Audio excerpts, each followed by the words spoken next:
Hi. Good girl. Good girl. Okay, so good and no. All right? That's how I'm communicating. Hi. No. Good girl. Hi. Good girl. See, we're already working on that response. That auto response. We're getting her more present.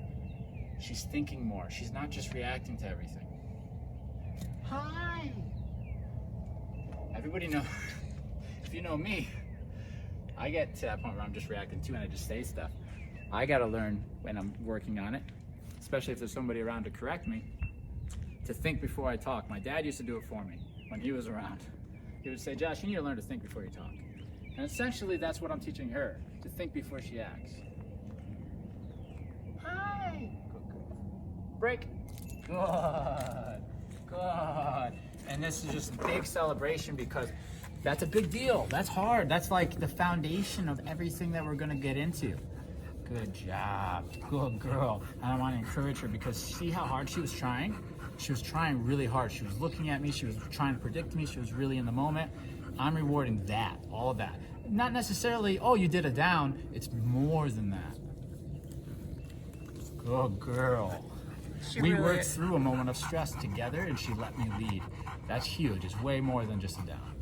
Good girl.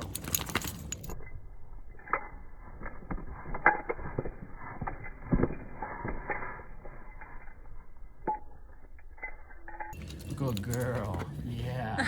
Yeah. This is good for the relationship building. She's coming in, she's getting my scent, she's gonna remember me, but she's also gonna remember not only all these pets, but also that, hey, when the situation comes down to it, this guy takes control.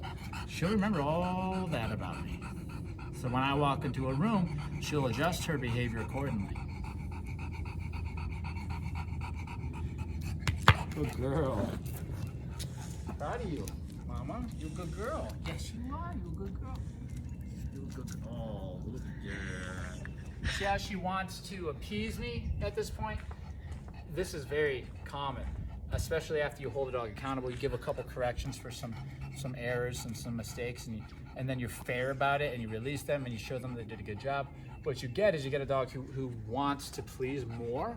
And you see this with packs of dogs too.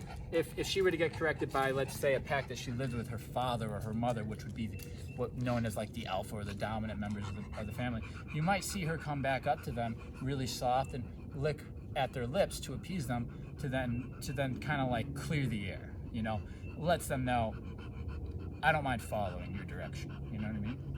And that's pretty much the conversation we're having, and I'm saying I appreciate that. Okay? Everything's situational though. So as this one looked like it was going pretty well, if I added in just another element that made her more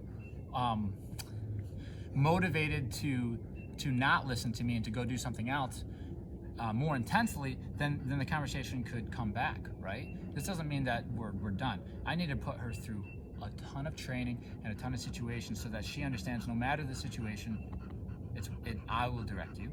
Once we get over that, we call that the hump. Once we get over the hump and she has given me all this respect and trust and she understands the system, then it doesn't matter where we go. We could go to China, we could go to Mexico, we could go to DC. It doesn't matter where we go or what we're doing or if she's nervous or how she feels about the situation, she's just going to let me lead. And we have communication for me to tell her exactly what to do, and she doesn't give me any fuss. That's what we try to create before they leave here. Come. Good girl, somebody's done this with you.